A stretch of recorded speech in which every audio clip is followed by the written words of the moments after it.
Hello everyone, welcome back to my channel অর্পিতার খামখেয়ালি গল্প। আমি অর্পিতা আরেকটি নতুন ভিডিও নিয়ে আপনাদের সামনে হাজির হলাম। আমি ভিডিওটি করেছিলাম বেশ কয়েকদিন আগে, কয়েক মাস আগে। আসলে আপনারা সকলেই জানেন আমার পরিবারের যে পুরনো সদস্যরা আছেন, আমি গত কয়েক মাস ধরে একটু অসুস্থ থাকার জন্য আমি এই ভিডিওটা আর আপলোড করতে পারিনি।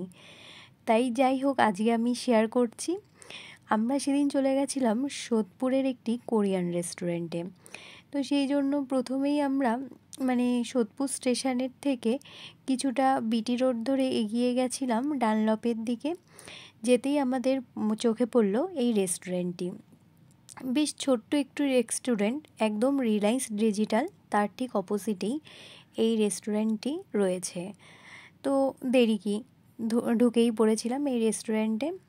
আর সত্যি বলতে রেস্টুরেন্টের অ্যাম্বিয়েন্সটা কিন্তু যথেষ্ট ভালো, ছোটোর ওপরে খুব সুন্দর করে সাজানো গোছানো। চলুন একবার দেখে নিন অ্যাম্বিয়েন্সটা।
রেস্টুরেন্টের অ্যাম্বিয়েন্স কিন্তু আমাদের যথেষ্ট ভালো লেগেছিল। আর আমরা কিন্তু 3টে খাবার অর্ডার করে দিয়েছিলাম।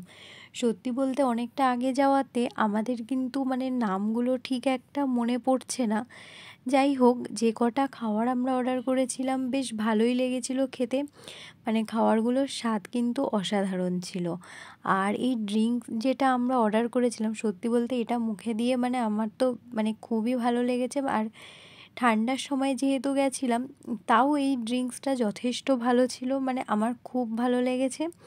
আর চিকেনের আইটেমটিই ছিল আগে, আর তারপরে আমরা আরেকটা অর্ডার করেছিলাম, সেটাও চিকেনেরই চিজ একটি আইটেম ছিল। যাই হোক, প্রত্যেকটি খাবারই আমাদের অসাধারণ লেগেছিল। আর আমার পরিবারের যেই সদস্যরা রয়েছেন তাদেরকে অসংখ্য ধন্যবাদ, আর নতুন সদস্যদের অনেক অনেক ভালোবাসা। আর আপনারা যারা আমার ভিডিওটি এখনও কন্টিনিউ দেখছেন তাদের কাছে অনুরোধ, সেই পুরনো অনুরোধই, একটি লাইক দিয়ে প্লিজ ভিডিওটি কন্টিনিউ করবেন। আর যদি ভালো লাগে অবশ্যই কমেন্ট করে জানাবেন যে আমার ভিডিও আপনাদের কেমন লাগছে। তাহলে আজ ভিডিওটি এইভাবেই শেষ করছি। অন্য কোনো দিন অন্য কোনো নতুন ভিডিওর সাথে দেখা হবে। ততদিন সকলে ভালো থাকবেন, সুস্থ থাকবেন, সকলে নিজের খেয়াল রাখবেন। টাটা।